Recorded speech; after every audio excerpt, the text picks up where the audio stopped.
Hello.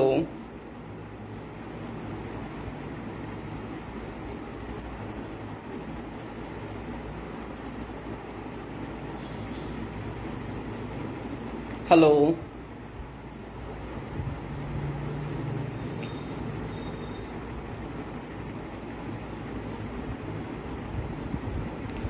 कुछ network की दिक्कत आ गई थी, इस वजह से अचानक अपने आप कट गया था। तो इसके लिए हम क्षमा चाहेंगे, आप लोगों को परेशानी हुई होगी। Okay.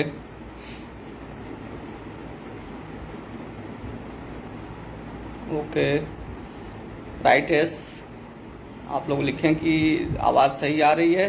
Then now I will start our topics.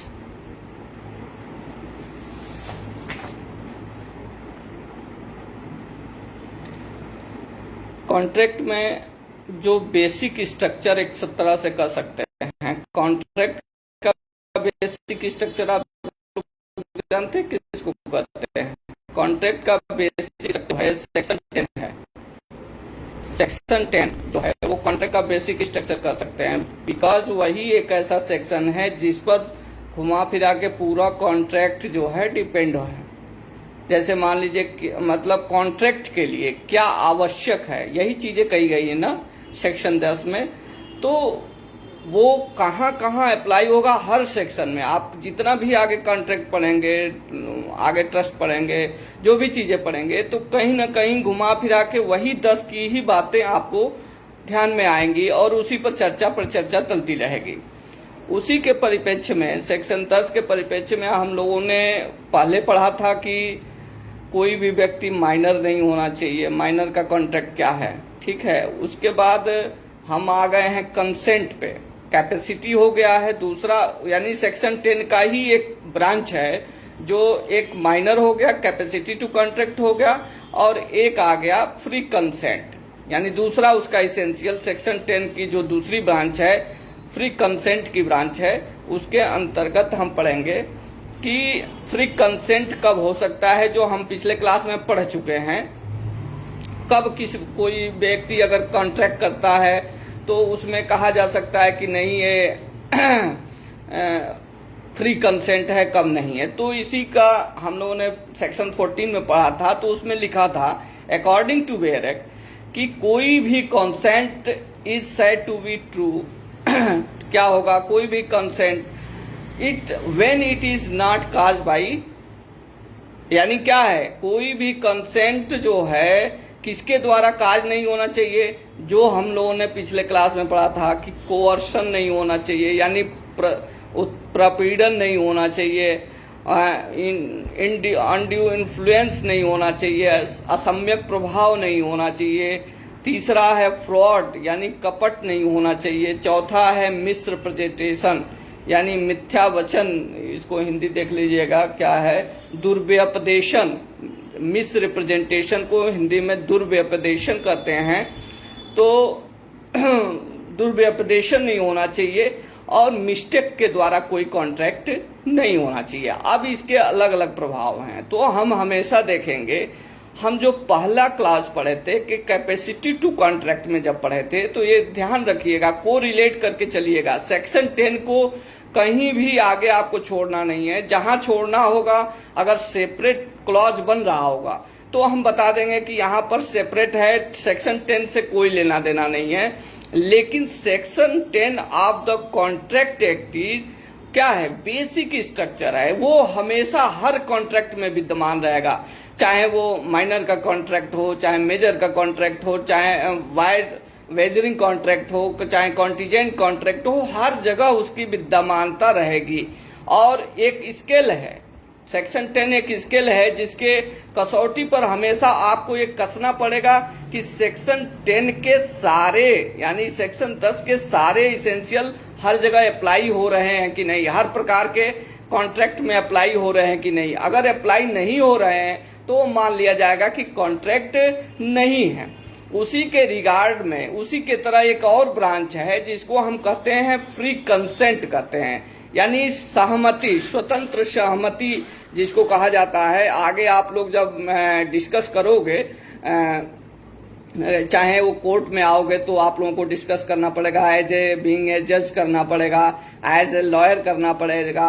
तो आप लोगों को ये इंटरप्रिटेशन करना पड़ेगा कि कंसेंट कब फ्री माना जाए, ठीक है। तो इसके लिए हमेशा इन सारी चीजों का जो हमारे कॉन्ट्रैक्ट एक्ट में दिया गया है कि consent is said to be free if has not been caused by, यानी यह इसके द्वारा कार्य नहीं है। कौन कौन सी चीजें होती हैं? पहला कोर्शन, यानी किसी भी व्यक्ति को प्रपीड़ित करके कोर्शन के द्वारा, इसको सेक्शन 15 में किया गया, एक्सप्लेन किया गया है कि किस किस कंडीशन में माना जाएगा कि ये कोर्शन है और किस कंडीशन में नहीं माना जाएगा कि ये कोर्शन नहीं है। इसी तरह अनड्यू इन्फ्लुएंस की बात आती है, असम्यक प्रभाव की बात आती है कि कब इसको माना जाएगा कि असम्यक प्रभाव के अंतर्गत सहमति दी गई है, यानी किसी के प्रभाव में आके दी गई है, या फ्रॉड के द्वारा कोई व्यक्ति किसी व्यक्ति से फ्रॉड कपट करके सहमति प्राप्त कर लेता है, उस कंडीशन की भी हम चर्चा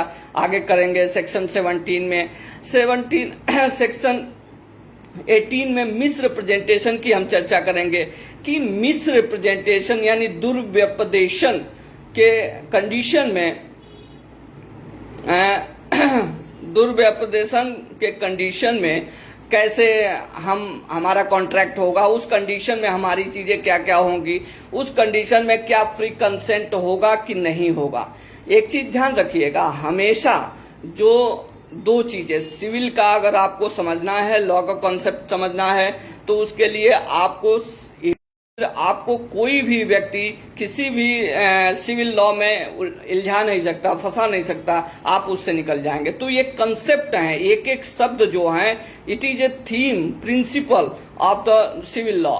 तो इसी आधार पर हम उस व्यक्ति का मूल्यांकन कर सकते हैं कि कब वो कॉन्ट्रैक्ट सिविल कॉन्ट्रैक्ट हो जाएगा, कब वो मतलब कॉन्ट्रैक्ट होगा, कब कॉन्ट्रैक्ट नहीं होगा, कब वो फ्री कंसेंट के अंतर्गत दिया हुआ सहमति है कि मतलब फ्री कंसेंट के इतर सहमति दी गई है।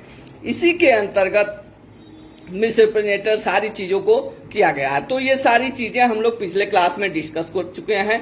आगे हम लोग बढ़ते हैं, इसके अंतर्गत आता है सेक्शन 15 कोअर्शन, यानी प्रपीड़न किस तरह होता है, प्रपीड़न कैसे होगा, ठीक है, किस किस चीजों में अगर क्या किया जाएगा तो प्रपीड़न की यानी कोअर्शन की परिभाषा में आएगा। तो पहला कहता है कोअर्शन इज कॉमिटिंग, पहला ध्यान रखिएगा, यानी कॉमिटिंग और थ्रेटनिंग दो शब्द होते हैं, ध्यान रखिएगा। एक तो हो गया है, कर दिया गया है, कॉमिटिंग यानी किया गया है, किया जा रहा है, और एक क्या किया है, धमकी दी जा रही है कि अगर आप ऐसा नहीं करेंगे, नहीं सहमति देंगे तो आपके साथ किया जाएगा। यानी दो चीजें हैं, कॉमिटिंग एंड थ्रेटनिंग।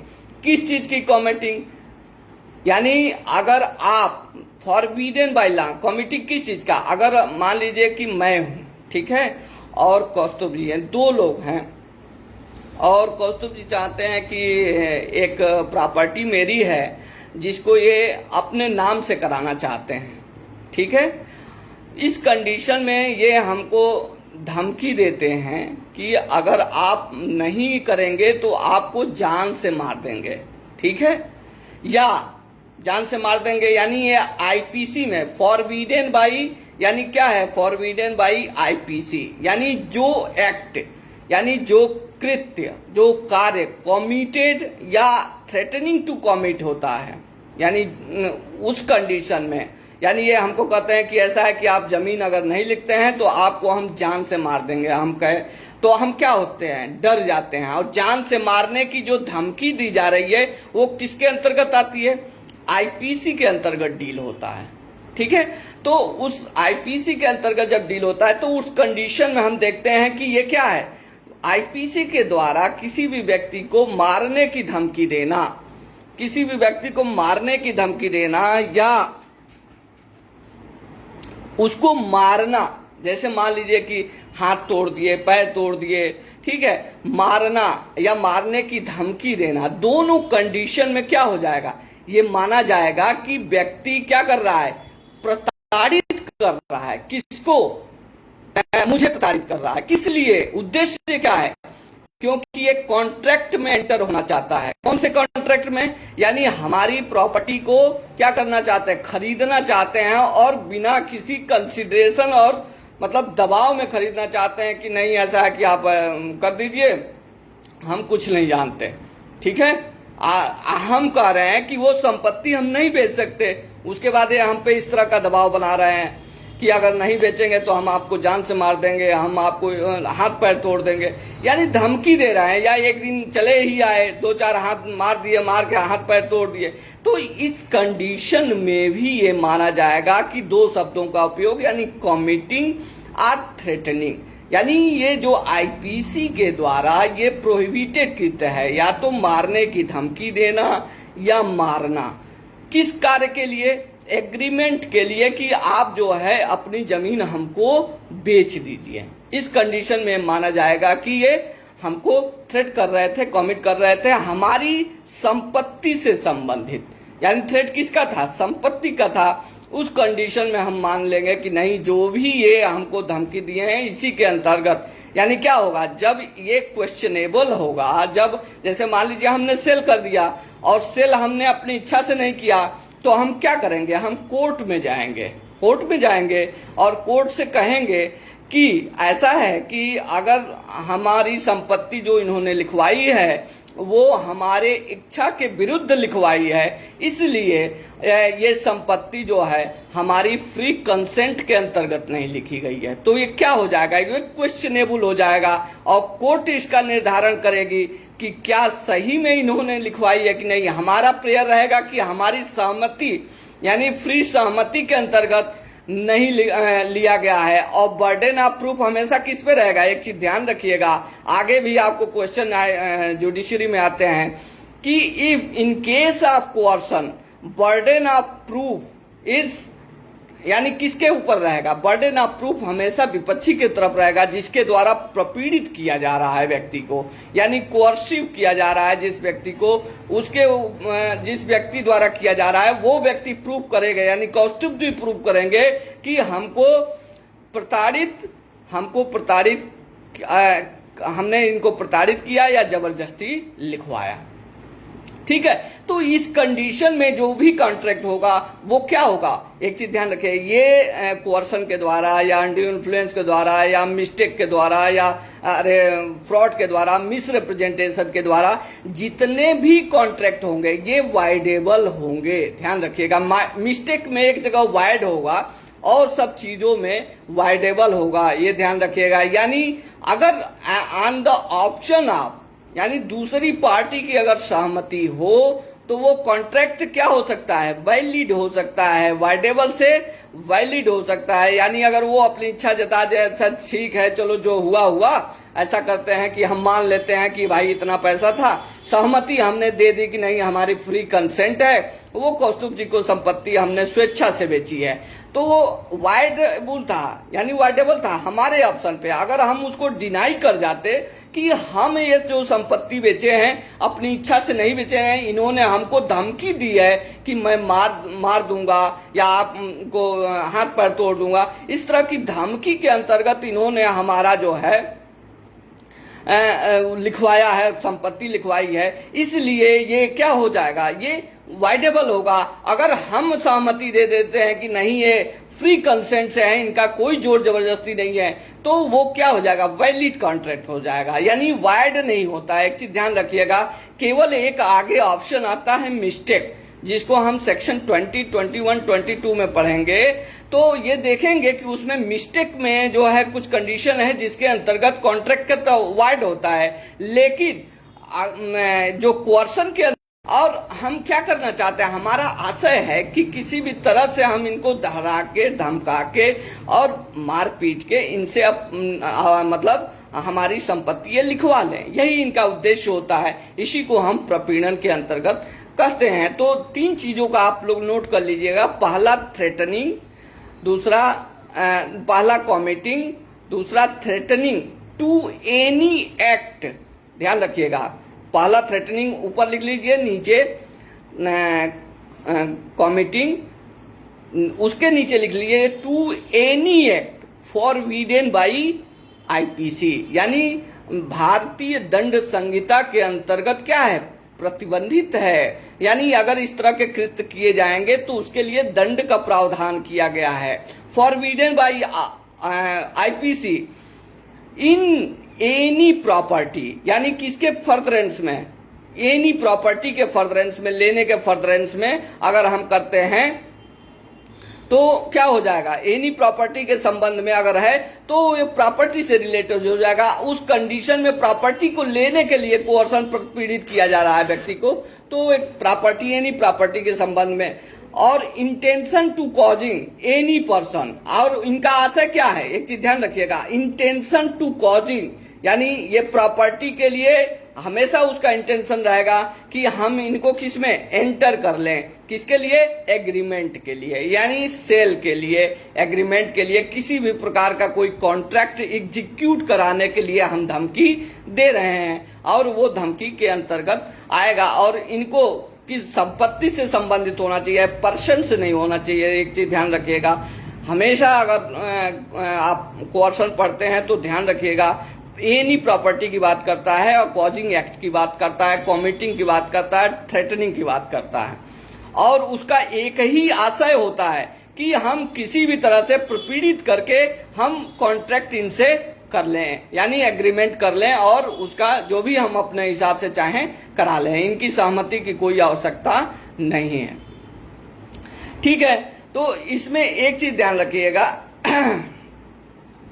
कि जैसे एक उदाहरण आपको और दे रहे हैं हम, जैसे मान लीजिए कि एक लेडीज हैं, वो धमकी देती हैं कि ये केस भी है, आगे लिख लीजिएगा इसको, कि मैं सुसाइड कर लूंगा। जैसे नहीं, लेडी नहीं, एक चीज ध्यान रखिए, आप लोगों के काम की बात बता रहा हूं। जैसे मान लीजिए आप लोग इधर उधर जाते हो, करते हो, तो कहीं बहुत कुछ लोगों का संज्ञान आया होगा, आप लोगों को पेपर, न्यूज़पेपर में देखते हैं कि फला व्यक्ति ने शादी न होने के कारण आत्महत्या कर लिया। तो उसमें ये होता है कि कारण क्या रहा, कि ये धमकी देते रहे कि अगर शादी नहीं करोगे तो हम आत्महत्या कर लेंगे। तो शादी न करने की जो धमकी दी जा रही है, अगर शादी नहीं करोगे तो आत्महत्या की जो धमकी दी जा रही है, ये क्या फ्रॉड कोर्सन के अंतर्गत आएगा? आप लोगों को लगता है कि ये कोर्सन के अंतर्गत आएगा? उस समय की जो कंडीशन और सिचुएशन थी, जजमेंट जो था, वो माना गया था कि ये कोर्सन के अंतर्गत नहीं है, प्रपीड़न के अंतर्गत नहीं है। लेकिन इसमें old field, justice old field थे, उन्होंने विपरीत जजमेंट दिया था, यानी डिसेंटिंग जजमेंट दिया था और कहा था नहीं, threatening of suicide is causing a coercion on that person, यानी उस लड़की पर हमारे द्वारा ये थ्रेटन किया गया, ये मतलब दबाव डाला गया, मानसिक रूप से दबाव डाला गया कि अगर तुम शादी नहीं करोगी तो हम आत्महत्या कर लेंगे। It is A cause, it is A threaten, किस लिए ये, it is A threaten of suicide. तो अकॉर्डिंग टू ओल्ड फील्ड ये डिसेंटिंग जजमेंट दिए थे। ये जजमेंट है, जजमेंट का नाम लिख लीजिए, Chikkamma CHIKKAMMA,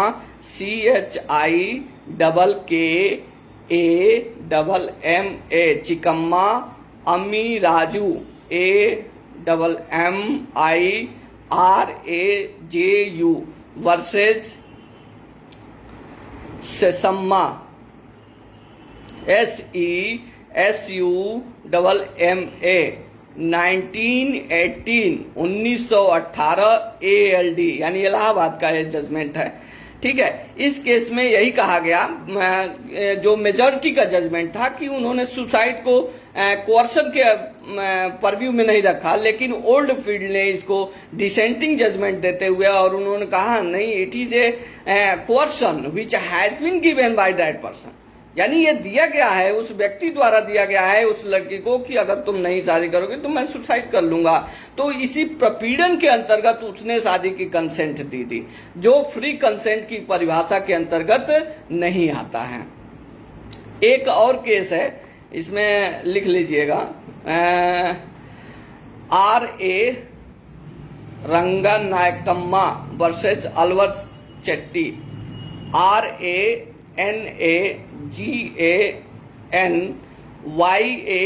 RANAGANYAKAMM, Ranganayakamma versus Alwar ALWAR Alwar Chetty CHETTY 13 Madras high court का केस है, MAD मद्रास हाई कोर्ट का।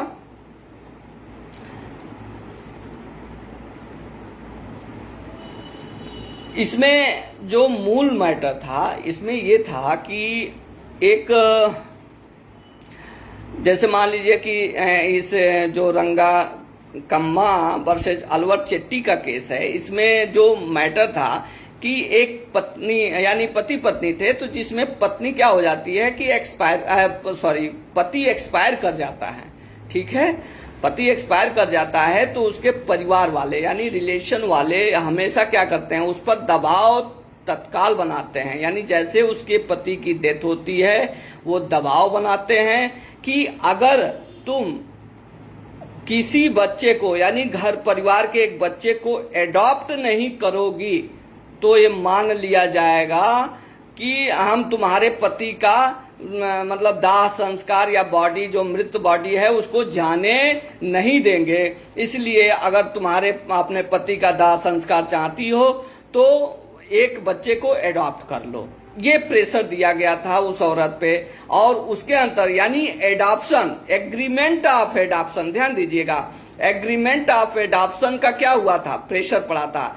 यानी कंसेंट तो ली गई लेकिन क्या था, ये कोर्शन के अंतर्गत था, क्योंकि अगर वो कंसेंट नहीं देती कि नहीं मैं बच्चे को नहीं अडॉप्ट करूंगी तो उसके पति का दाह संस्कार नहीं करते और उसके पति को ऐसे ही छोड़ देते। फिर वो कोई भी पत्नी कैसे अपने पति का दाह संस्कार और अंतिम कर्म करने से मना करेगी। इसी प्रपीड़न के कारण, इसी दबाव के कारण, कोर्शन के कारण वो उसने एडॉप्शन किया। इसमें कोर्ट ने कहा कि ये जो कंसेंट लिया गया वो एडॉप्शन का वो फ्री कंसेंट नहीं था, it is under the pressure of the coercion, and on such basis it has been not an agreement and not came under the purview of contract because it has not been fulfilled the essential of the contract act। ठीक है, इसके अंतर्गत इस case को court ने deny कर दिया और ये एडमिट किया कि इसमें जो भी कंसेंट ली गई है वो फ्री कंसेंट के अंतर्गत नहीं माना जाएगा। नाउ इसमें एक रेमेडी आती है कि जैसे मान लीजिए हमने बताया कि ये वाइडेबल है, ये मतलब कि वाइड नहीं है, ठीक है, तो इसको वाइडेबल है तो एट द ऑप्शन ऑफ दूसरी पार्टी अगर वो लेडी स्वीकार कर लेती है तो उस कंडीशन में माना जाएगा कि ये ठीक है, कोई बात नहीं, हम अगर अडॉप्ट भी कर लिए हैं तो हम कह देंगे कि नहीं हमने स्वेच्छा से अडॉप्ट कर लिया है। उस कंडीशन को मानते हुए हम सारी चीजों को आगे फॉलो करेंगे, ठीक है। और इसमें एक चीज और ध्यान दीजिएगा कि अगर कोई एडॉप्शन या कोई इस तरह का कोई भी कृत्य होता है, अगर वो कोर्शन के अंतर्गत आएगा तो ये माना जाएगा कि नहीं, ऐसा है कि ये जो कार्य हुआ है, जो कंसेंट ली गई है वो कोर्शन के लिए ली गई है। अगर इस तरह का कोई कंसेंट लिया जाता है तो ये फ्री नहीं माना जाएगा, ये माना जाएगा कि अंडर द कोर्शन ये कंसेंट ली गई है और इस में जो भी कॉन्ट्रैक्ट होगा वो वाइडेबल होगा। At the option of other party जो है ये वैलिड हो सकता है, लेकिन at the other option of the other party it में बी वाइडेबल। अब एक चीज देखिए, इसमें एक इंग्लैंड में आप लोग पढ़ेंगे कि इंग्लैंड में हमारे यहाँ भारतीय लॉ में हमेशा ध्यान दीजिएगा, भारतीय लॉ में कोर्शन का शब्द का यूज हुआ है लेकिन इंग्लैंड में ड्यूरेस शब्द का यूज होता है। तो what is differentiated between duress, same position है, सेम पोजीशन है, यहाँ क्वेश्चन यूज होता है और वहाँ ड्यूरेस का, यानी कोई भी व्यक्ति अगर ड्यूरेस के अंतर्गत यानी इंग्लैंड में अगर अंडर ड्यूरेस कोई कॉन्ट्रैक्ट करता है तो वो वैलिड नहीं माना जाएगा। इंडिया में क्या है कि अगर कोई व्यक्ति क्वेश्चन के अंतर्गत कॉन्ट्रैक्ट करता है, कंसेंट देता है तो वो कंसेंट फ्री नहीं मानी जाएगी। अब इसमें अंतर क्या है, अंतर एक दो अंतर आप लोग देख लीजिए, लिख लीजिएगा। एक्चुअल वाइब्रेशन होना चाहिए, एक्चुअल वाइब्रेशन यानी फिजिकल वाइब्रेशन होना चाहिए। धमकी यानी कोर्सन में हमारे कहाँ है एक्चुअल वाइब्रेशन। अगर थोड़ा भी इधर कमिटिंग और थ्रेटनिंग, दो चीजों शब्द का उपयोग किया गया है। कमिटिंग मतलब अगर थोड़ा भी इधर उधर करोगे तो मार दिए, यानी हाथ पैर तोड़ दिए और कहे चलो लिखो अपनी जमीन लिखो, ठीक है। तो एक तो थ्रेटन मतलब कमिटिंग होगा। थ्रेटनिंग अगर थोड़ा भी इधर उधर किए, अगर नहीं सेल किए तो मैं तुम्हें जान से मार दूंगा, ये थ्रेटन हो गया। तो यानी एक्चुअल क्या हो रहा है, एक्चुअल वाइब्रेशन हो रहा है, जो भी एक्चुअल एक्ट हो रहा है। यानी इसमें कहीं भी किसी प्रकार का काल्पनिक नहीं, इमेजिनरी नहीं है कि नहीं मैं कल्पना कर रहा हूं कि फला व्यक्ति को मार दूंगा, ऐसा नहीं है। वो कह रहा है और कर रहा है, मार भी रहा है कह भी रहा है, ठीक है। तो एक्चुअल वाइब्रेशन हो रहा है। लेकिन उसमें क्या है कि पार्टी का जो कॉन्ट्रैक्ट है उसके अंतर्गत उसका कोर्शन माना जाएगा कि अगर वो कहता है कि नहीं अगर आप ऐसा करोगे तो हमको ये वाली संपत्ति दे देना, तब हम करेंगे। यानी क्या है, हमारे यहाँ फिजिकल, एक चीज ध्यान रखिएगा, हमारे यहाँ फिजिकल मतलब थ्रेट के द्वारा कंसेंट ली गई है, जबकि इंग्लैंड में पार्टी एक दूसरे कॉन्ट्रैक्ट के द्वारा वो कोर्ट कर रही है, मतलब ड्यूरेस कर रही है कि एक और कॉन्ट्रैक्ट करो, इसके फर्दरेंस में एक और कॉन्ट्रैक्ट करो जो हम कराना चाहते हैं, ठीक है। तो ये मेन इसेंशियल, यानी वहां जो है एक्चुअल वाइब्रेशन नहीं है, वहां on the basis of another contract पर डिपेंड करता है कि वो एक और कॉन्ट्रैक्ट के लिए हमको धमकी दे रहे हैं कि इस कॉन्ट्रैक्ट को फ्री में करो और ये भी साथ में करो, ये भी अपना लिख दो, ठीक है। तो इसलिए वहां पे उसको ड्यूरेस के रूप में एक्सेप्ट किया जाता है, वो भी कोर्सन के प्रपीड़न के अंतर्गत ही आएगा। और ये एक चीज और ध्यान रखिएगा कि ये थर्ड पार्टी भी कर सकता है, ठीक है। डायरेक्टेड इवन थर्ड पार्टी, यानी तीसरा व्यक्ति, अगर जैसे मान लीजिए यहाँ कोर्सन में हमेशा ध्यान दीजिएगा कि एक चीज देखी जाती है कि अगर कोई व्यक्ति, ठीक है, इनकेस अगर कॉन्ट्रैक्ट करने के लिए कहता है, अगर वो मना कर देते, जैसे मान लीजिए कि मैंने किसी को भी ले लीजिए, कौस्तुभ जी को कहा कि कौस्तुभ जी ने हमको धमकी दिया कि ऐसा है कि अपनी प्रॉपर्टी जो बेच दीजिए, नहीं तो मैं आपको जान से मार दूंगा या थ्रेटन कर दूंगा। मान लीजिए वो सीधे हैं, नहीं कह पा रहे हैं, तो वो क्या कहेंगे, वो तीसरे व्यक्ति से कहेंगे कि ऐसा है कि अपनी संपत्ति हमें लिख दीजिए, नहीं तो मैं, हमारा दोस्त जो है क्रिमिनल है, शूटर है, 7 शूटर है, मैं भेज के मरवा दूंगा। यानी it is involve by third person. या ये भी हो सकता है कि आप ऐसा नहीं करेंगे तो हम आपके मतलब परिवार को मार देंगे। तो इस तरह के भी प्रपीड़न दिए, यानी it effected to the third person, यानी उस एग्रीमेंट में एंटर करने के लिए, यानी उनका आशय क्या है इस समय, आशय है कि हमारी संपत्ति को खरीदना, और हमारी संपत्ति को खरीदने के लिए ये सारी प्रक्रिया कर रहे हैं। यानी वो हमारा कंसेंट तो लेना चाहते हैं लेकिन जबरदस्ती लेना चाहते हैं, जो हम और सारे कॉन्ट्रैक्ट के कंप्लीट है इसेंशियल, लेकिन जो हमारा कंसेंट की बात है वो थ्रेट के द्वारा, धमकी के द्वारा लेना चाहते हैं, और उसके अंतर्गत वो कॉन्ट्रैक्ट में एंटर करना चाहते हैं। तो जबकि वहां क्या है, ये जैसे मान लीजिए जो कॉन्ट्रैक्ट होता है वो कॉन्ट्रैक्ट के अंतर्गत ही प्रपीड़न किया जाएगा, और अपने, या तो अपने के लिए या अपने बच्चों के लिए बाउंड कर दिया जाएगा, अनदर कॉन्ट्रैक्ट करके कि बाउंड कर दिया गया कि नहीं हम रहेंगे तो ठीक है, नहीं तो हमारा बच्चा भी तुम्हारी गुलामी करेगा, या तुम्हें ये संपत्ति देता रहेगा, या तुम्हें 20,000 रुपया महीना भेजता रहेगा, इस तरह का कॉन्ट्रैक्ट कर दिए, ठीक है। तो ये क्या हो जाएगा, इट इज ए ड्यूरेस, यानी ये उसके ऊपर डिपेंड है, अनदर कॉन्ट्रैक्ट के द्वारा उसका प्रेशर डाल के और मेंटली प्रेशर डाल के उसको स्ट्रेस किया जाता है कि अगर आपका जो कंसेंट दिए हैं वो फ्री नहीं माना जाएगा। वो व्यक्ति क्लेम कर सकता है कि जो हमने कंसेंट किया, इन्होंने एक और कंसेंट ले लिया और जो मैं नहीं करना चाहता था, ठीक है। तो उसके अंतर्गत ये दोनों डिफरेंसेज है। आगे हम देखेंगे इसी में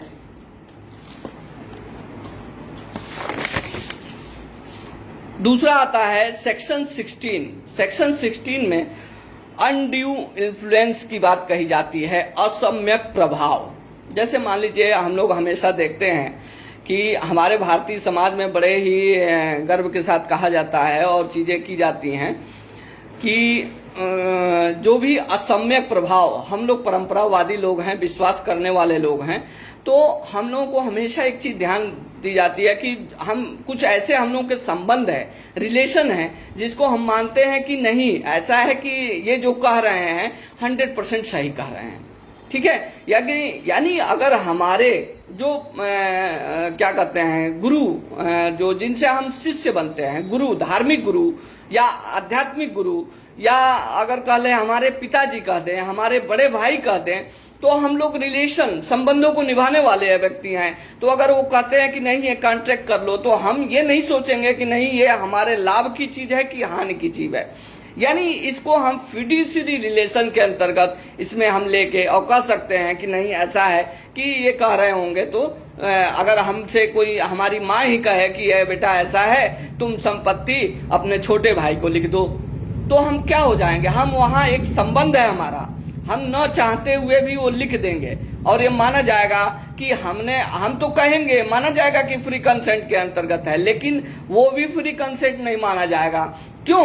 क्योंकि हमारे और माता जी के जो संबंध थे वो एक मतलब फ्यूडिशरी रिलेशन है, एक आत्मविश्वास का संबंध है, जिसके अंतर्गत एक दूसरे पर आंख मूंद के विश्वास किया जा सकता है कि अगर माता जी ने ऐसा कहा होगा तो वो सही ही कहा होगा, हमारे भलाई के लिए कहा होगा, हमें कोई आपत्ति नहीं है। हम जो भी ये कार्य कर रहे हैं, जो भी इनके साथ एग्रीमेंट या कॉन्ट्रैक्ट कर रहे हैं, वो हमें कहीं भी मतलब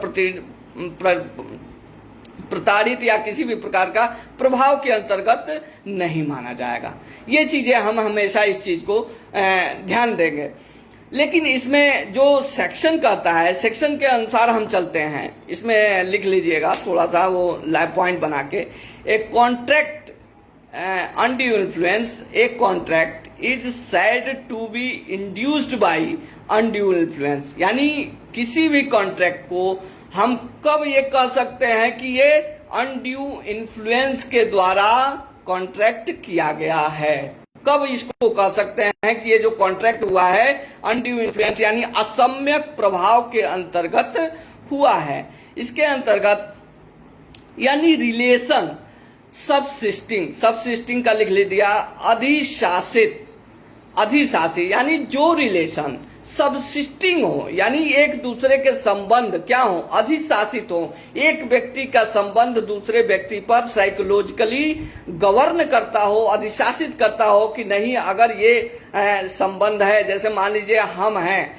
ठीक है, तो अगर हम आप लोगों से कहेंगे, कोई भी अगर कॉन्ट्रैक्ट करने के लिए कहेंगे तो खैर आप लोग मना कर दोगे, मुझे पूर्ण विश्वास है। लेकिन इनकेस अगर कोई मान लो संकोचवश नहीं कह पाया, तो अगर उससे कॉन्ट्रैक्ट होता है और ये देखा जाता है कि ये जस्टिफिएबल नहीं है, यानी प्राइमा फेसाई जो कॉन्ट्रैक्ट हुआ है कहीं ना कहीं ये लग रहा है कि विशिएटेड है, यानी एक्चुअल कॉन्ट्रैक्ट नहीं लग रहा है। क्यों?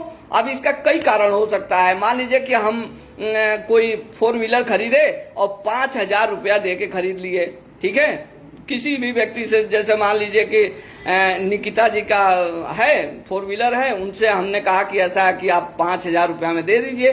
अब ये क्या करेंगी, या तो तत्काल मना कर दें, या अगर देंगी भी तो क्या हो जाएगा, कहेंगे कि नहीं मतलब बिना किसी कहे कंसेंट अगर दे देती हैं कि ठीक है 5,000 रुपया में हम बेच देंगे, तो जो कोर्ट है वो क्या एनालाइज करेगी कि the value of the 4 wheeler is very less, यानी बहुत ही कम मात्रा में है। अगर छोटा अमाउंट है तो कहीं ना कहीं ये क्या लग रहा है कि ये विशिएटेड है, कहीं ना कहीं ये कॉन्ट्रैक्ट एग्रीमेंट जो सेल का हुआ है ये विशिएटेड है, प्रभाव में हुआ है। यानी वो प्रभाव कहां से लिया जाएगा, हमारे प्रभाव से लिया जाएगा कि हम इनसे जब खरीदे हैं उसके पहले हम इनको पढ़ाते थे, उसके पहले हम लोग गुरु और शिष्य के रूप में हैं, तो ये कहीं ना कहीं उससे प्रभावित है। जैसे आप लोग हमेशा सुनते हैं कि एक चीज ये भी देखते हैं कि वकीलों की बदनामी होती है कि फला जगह का जो है वो जमीन हड़प लिए, ये शब्द यूज होता है, हड़पने का, ध्यान दीजिएगा, हड़पने का शब्द यूज होता है, लेकिन वो हड़पता नहीं है, एक्चुअली वो टेक्निकली प्रभाव डाल के, जैसे मान लीजिए कोई क्लाइंट आया, अगर उसका 50 बीघा का प्लॉट है, 50 बीघा का प्लॉट है और आया, तो वकील, ध्यान दीजिएगा, वकील और क्लाइंट का जो रिलेशन होता है वो विश्वास का होता है।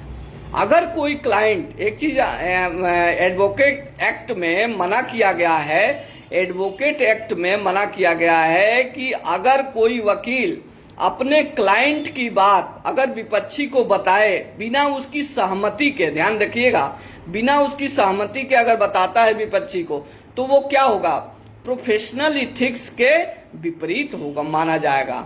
इसलिए हमेशा ये as a being advocate, as a being जज, it must be a professional ethics कि अगर हमें अपने क्लाइंट ने कुछ बताया है तो उस सीक्रेसी को हम अपने विपक्षी पार्टी को नहीं बताएंगे, क्योंकि जो क्लाइंट और एडवोकेट का रिलेशन होता है, लॉयर का रिलेशन होता है,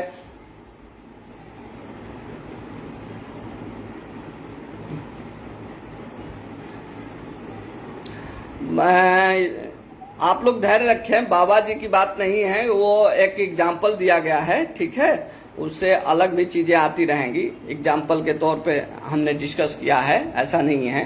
कोई भी हो फिड्यूशियरी रिलेशन की मतलब कि हम भी उस चीज को मानने वाले हैं, लेकिन कहने का मतलब किसी को भी कह सकते हैं, जैसे माता पिता कर सकते हैं, एज ए बीइंग टीचर भी हम कह रहे हैं कि नहीं, अगर हम किसी से अनड्यू इन्फ्लुएंसेस के अंतर्गत प्रभाव के कारण, कोई थानेदार है, किसी व्यक्ति को अगर कह दे, कोई थानेदार गांव में जाकर कह दे कि ऐसा है कि ये जो है गाय हमारे यहाँ पहुंचा दो, तो क्या मजाल है कि वो दूसरा गांव का किसान नहीं पहुंचाएगा? वो पहुंचाएगा। क्यों पहुंचाएगा?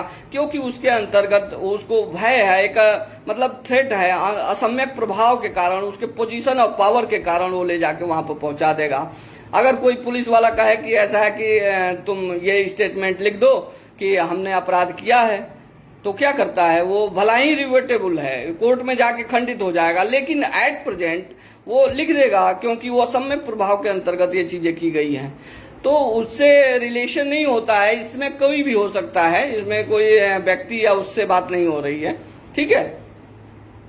तो अगर मान लीजिए हम डिस्कस करते हैं कि पोजीशन की बात में, डोमिनेटिंग की बात में, तो अगर इस तरह के जो भी सिस्टम मतलब क्लाइंट से अगर करते हैं, हम अपने प्रोफेशनल पिच करते हैं, तो उस कंडीशन में हम क्या करेंगे, ये मानेंगे कि जो भी हमारा कॉन्ट्रैक्ट हुआ है वो वैलिड नहीं है, ठीक है। यानी उस पर कहीं न कहीं हमारा जो कंसेंट लिया गया है वो फ्री कंसेंट के अंतर्गत नहीं आएगा, ठीक है। तो हमेशा दो चीजें ध्यान रखिएगा, रिलेशन सबसिस्टिंग, पहला रिलेशन सबसिस्टिंग, यानी कोई भी अगर कॉन्ट्रैक्ट हुआ है तो रिलेशन सबसिस्टिंग यानी संबंधों द्वारा शासित हो, दोनों पार्टी एक दूसरे पर क्या हो, संबंधों द्वारा शासित हो, अगर वो कॉन्ट्रैक्ट हुआ है तो। दूसरा कहता है position to dominating the will, यानी दो चीजें, subsisting, relation subsisting between each other, ठीक है।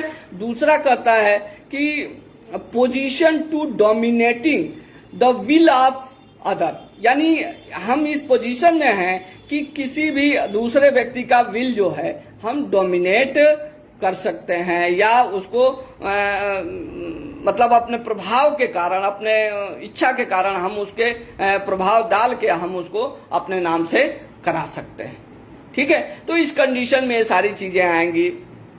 दूसरा चीज, हमारा जो उद्देश्य है, हमारा देखिएगा, ध्यान रखिएगा, हमारा अनवांटेड, यानी ये तीन चार चीजें ध्यान रखिएगा केवल अनड्यू इन्फ्लुएंसेस में, relation subsisting between the parties, दूसरा है and a position to dominate the will of other, dominate the will of other, तीसरा है uses position to obtain unfair advantage, uses position to obtain unfair advantage हम लेना चाहते हैं, ठीक है।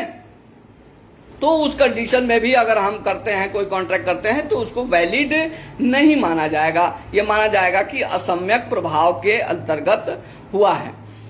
और एक चीज ध्यान रखिएगा कि इसमें आगे कि जो दूसरा सेक्शन है, पहला क्लास में कहा गया है सबसिस्टिंग, रिलेशन सबसिस्टिंग, दूसरे में डोमिनेटिंग पोजीशन, और तीसरे में कहा गया है कि dominate the will of others, यानी क्या करता है, ट्रांजैक्शन कराने के लिए हम किसी व्यक्ति के विल को डोमिनेट करते हैं और उस डोमिनेशन के अंतर्गत ही हम उनसे अपना लिखवा लेते हैं कि भैया ऐसा है कि इसके अंतर्गत जो है आप हमको ये संपत्ति लिख दीजिए, क्योंकि हम इस पोजीशन में हैं कि आपकी कोई न कोई क्षति पहुंचा सकते हैं, हम इतना प्रभावशाली हैं। तो उस प्रभाव के कारण वो व्यक्ति उनको क्या करता है, लिख देता है।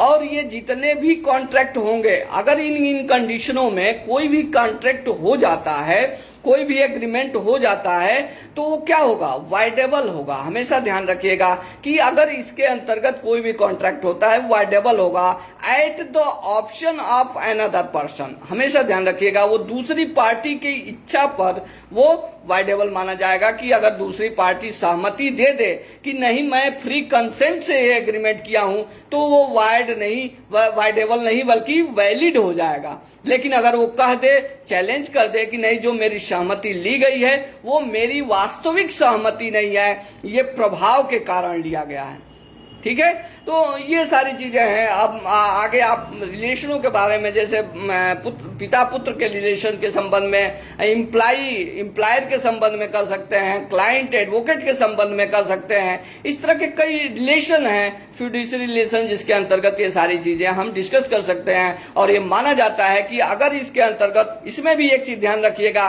कि प्राइमा फेसाई ये कैलकुलेट किया जाता है। प्राइमा फेसाई किसी भी एग्रीमेंट का as a being prudent man, आप एक समझदार व्यक्ति होने के कारण अगर कोई भी कॉन्ट्रैक्ट देखेंगे तो अगर सेक्शन 10 के अनुसार, यानी सेक्शन 10 के अनुसार ये देखेंगे कि ये सारे इसेंशियल्स को पूरा कर रहा है कि नहीं कर रहा है। एक चीज ध्यान रखिएगा कि सेक्शन 10 के अंतर्गत prima facie as a being prudent man आप देखेंगे पूरा कर रहा है कि नहीं कर रहा। आपको कहीं ना कहीं ये लग जाता है कि नहीं, ये जो कॉन्ट्रैक्ट हुआ है ये किसी न किसी प्रभाव के कारण हुआ है, और प्रभाव ऐसा था कि उन लोगों का एक या तो डोमिनेटिंग रिलेशन था या रिलेशन सबसिस्ट करता था। इस आधार पर जो कॉन्ट्रैक्ट हुआ है ये कहीं न कहीं अनड्यू इन्फ्लुएंस के अंतर्गत आता है, और इस तरह का कॉन्ट्रैक्ट जो होगा वो वैलिड नहीं होगा, वाइडेबल होगा। हाँ, अगर वैलिड तभी हो सकता है जब दूसरी पार्टी ये स्वीकार कर ले कि नहीं, मैंने जो कंसेंट दिया है वो फ्री है और इसमें किसी भी प्रकार का कोई दबाव नहीं था या किसी प्रकार का असम्यक प्रभाव हमारे पर नहीं था। ये फ्री कंसेंट के अंतर्गत चीजें आती हैं। अब इसमें जो रेमेडी अवेलेबल है, इसमें रेमेडी कहाँ अवेलेबल है, अनड्यू इन्फ्लुएंसेस में रेमेडी 19A में अवेलेबल है। इसमें दो चीजें कहा गया है कि contract will be voidable at the option of personality, यानी अगर किसी व्यक्ति की पर्सनालिटी है तो अदर पर्सन के ऑप्शन पे डिपेंड करेगा कि वो जो कॉन्ट्रैक्ट हुआ है वो वैलिड है या वाइडेबल है। दूसरा कहता है कोर्ट में रिजाइन, मतलब वो रिसाइन कर सकती है, नकार सकती है। ये कोर्ट के ऊपर है कि वो नकार दे या पार्शियली एक्सेप्ट या अलाउड कर दे। दो चीजें हैं, या तो टोटली एब्सोल्युटली नकार देगी कोर्ट कि अगर ये कॉन्ट्रैक्ट अनड्यू इन्फ्लुएंस के अंतर्गत हुआ है तो ये वैलिड नहीं है, तो इसको चलो हटा देते हैं, इसको एकदम कंप्लीटली वाइड डिक्लेयर कर दो तो इसको नहीं माना जाएगा। या दूसरा ऑप्शन है वो उसमें कर सकती नहीं, कुछ पार्ट इसके वैलिड हो सकते हैं, कुछ पार्ट जो है इसको निकाल दिया जा सकता है, एब्स्ट्रैक्ट किया जा सकता है उस कॉन्ट्रैक्ट में से, सेपरेबल है। तो उस कंडीशन में कोर्ट के ऊपर डिपेंड करेगा कि वो एब्सोल्युटली रिसाइन करेगा कि पार्टली रिसाइन करेगा। तो ये उसके लिए रेमेडी अवेलेबल है। उसके बाद हम अगला जो सेक्शन आते हैं वो सेक्शन 17 है, फ्रॉड के बारे में डिस्कस करता है। फ्रॉड जैसे हमारे अंदर आता है, जहन में फ्रॉड आता है। फ्रॉड एक चीज ध्यान रखिएगा, फ्रॉड सिविल में भी होता है, फ्रॉड क्रिमिनल में भी है, दोनों आईपीसी में भी आपको फ्रॉड मिलेगा, यहाँ भी मिलेगा। तो इस पर समझना कौन कौन सी चीजें कॉन्ट्रैक्ट से रिलेटेड फ्रॉड के अंतर्गत आएंगी और रिलेवेंट होंगी, उसके अंतर्गत हम इस चीज को देखेंगे। इसमें थोड़ा सा लिख लीजिए आप लोग फ्रॉड का जो एक्चुअल इसेंस है। फ्रॉड मीन्स एंड इंक्लूड, एक चीज ध्यान रखिएगा, मीन्स एंड इंक्लूड।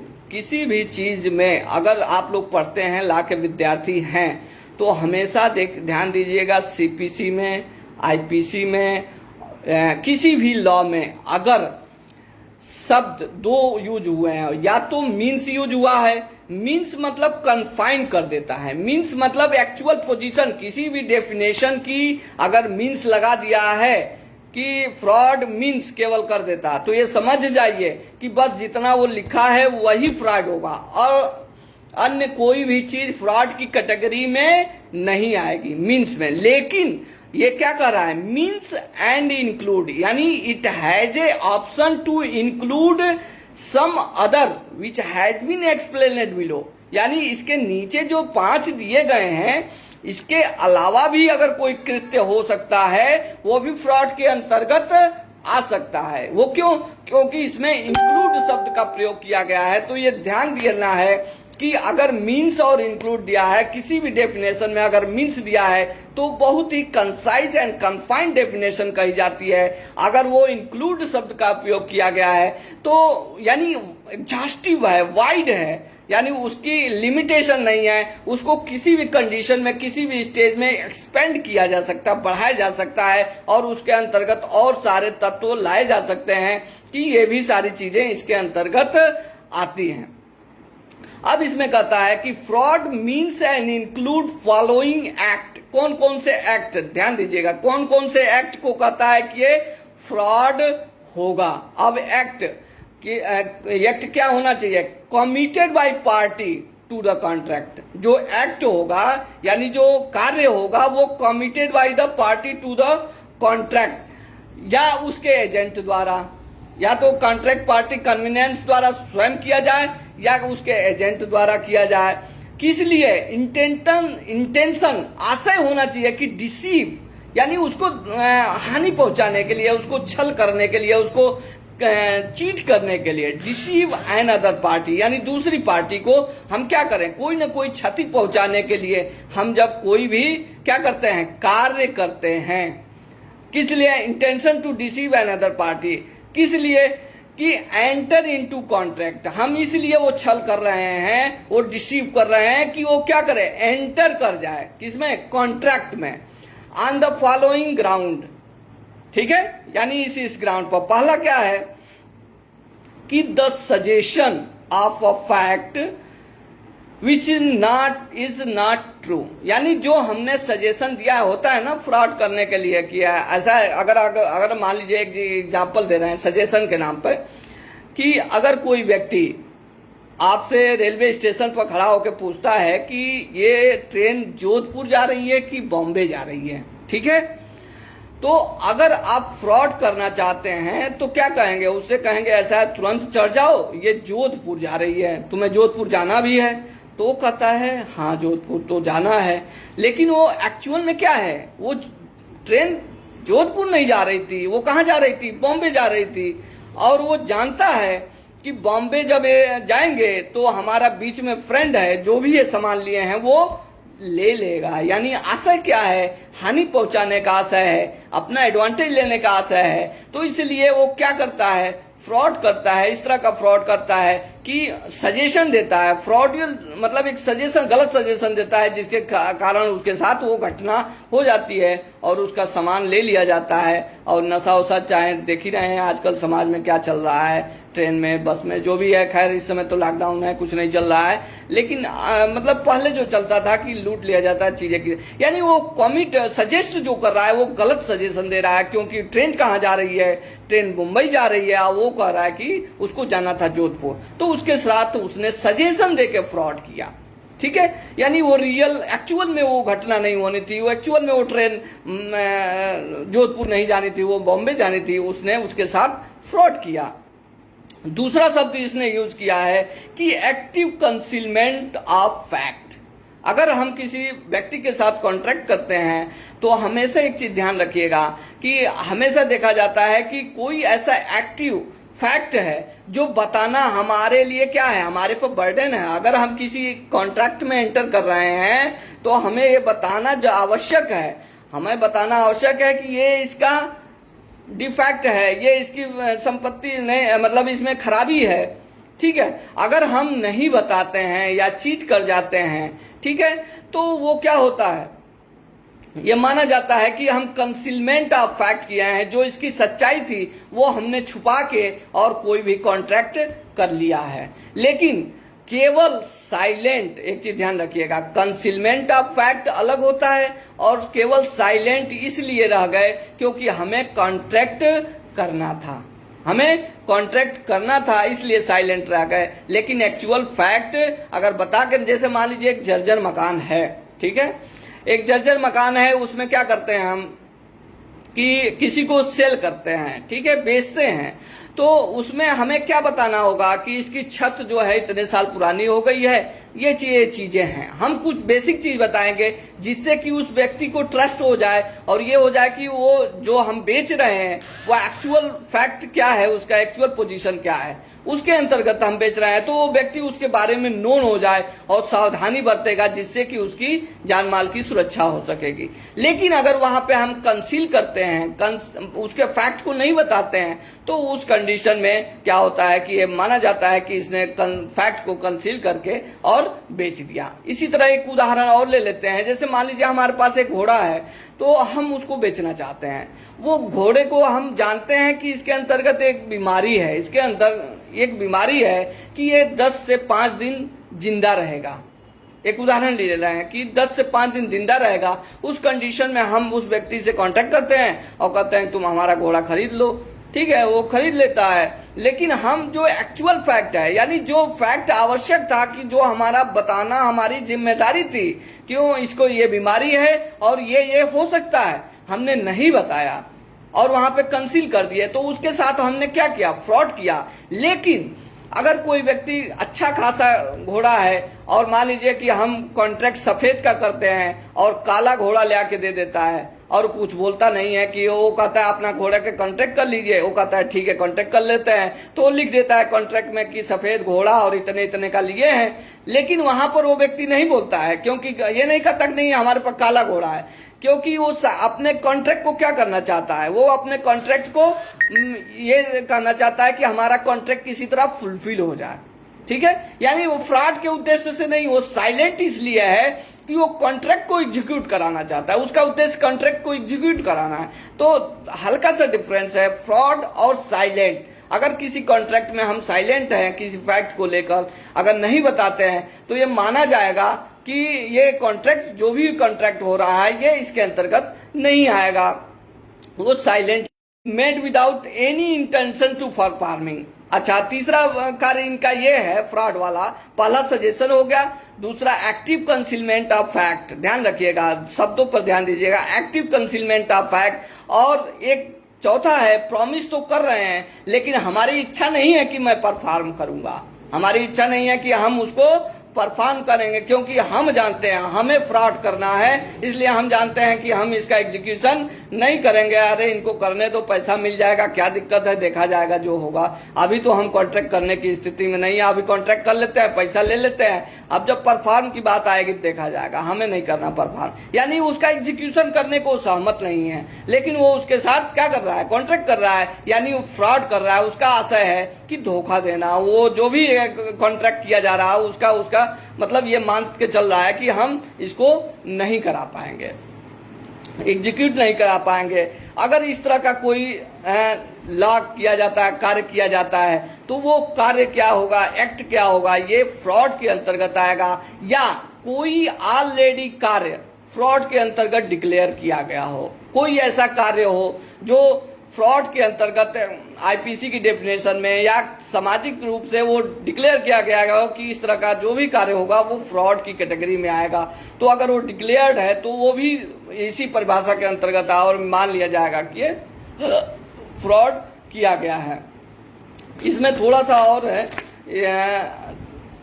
एक चीज पॉइंट है, इसको देख लीजिए आप लोग। एक इसमें लिख लीजिएगा, डेरी वर्सेस पीक का केस है, बहुत इंपॉर्टेंट फ्रॉड के लिए है। इसमें डेरी वर्सेस पीक वाले केस में इसको डिफाइन किया गया, यानी फ्रॉड को एक्चुअली समराइज किया गया कि एक्चुअल में फ्रॉड है क्या, ठीक है, और उसको एक्सप्लेन किया गया। ये dairy versus peak 1889 apex court का केस है।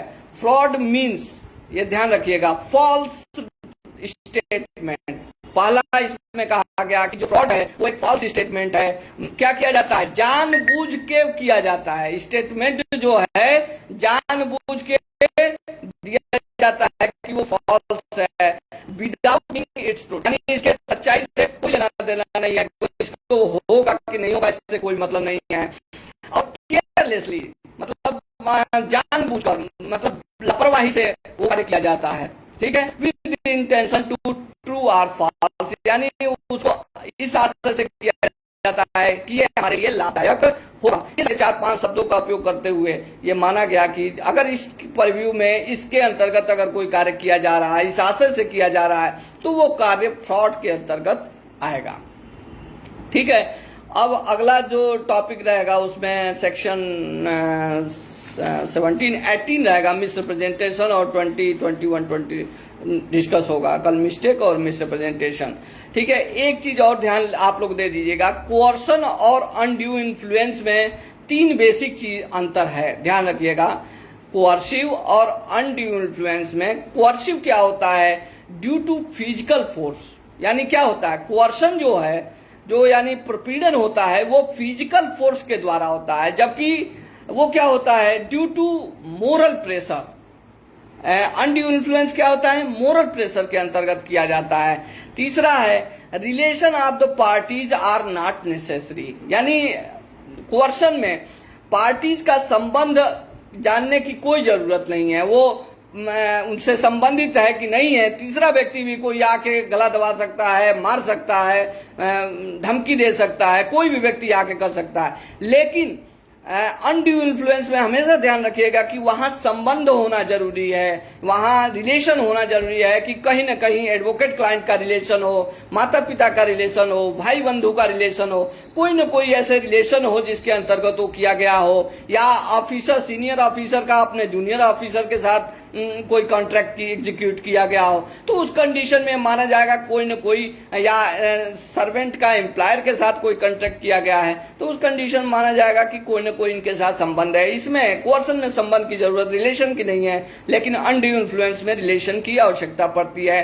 उसके बाद कंसेंट ऑब्टेनिंग बाय थ्रेट, एक चीज ध्यान रखिएगा, कोअर्शन में कंसेंट जो है थ्रेट के द्वारा ऑब्टेन की गई है, लेकिन उसमें अनड्यू इन्फ्लुएंस में डोमिनेटिंग द विल, यानी एक दूसरे के विल पर, यानी दूसरी पार्टी पर क्या किया जाता है, दबाव, किस चीज का दबाव, उसकी इच्छा पर कब्जा करके, डोमिनेट करके, कि अगर ऐसा कार्य हुआ है तो एक डोमिनेटिंग नेचर के कारण वो कॉन्ट्रैक्ट किया जाता है, वो कंसेंट ली जाती है, इसलिए वो असम्यक प्रभाव के अंतर्गत डोमिनेटिंग द विल हो जाएगा। यहाँ पर ऑब्टेनिंग बाय थ्रेट के द्वारा कंसेंट हासिल किया गया है। ये 3 बेसिक अंतर कोअर्शन एंड अनड्यू इन्फ्लुएंस में है। आगे आप लोग को हो सकता है और हो सकता है, किया जा सकता है, इसमें आप लोग डिस्कस कर सकते हैं।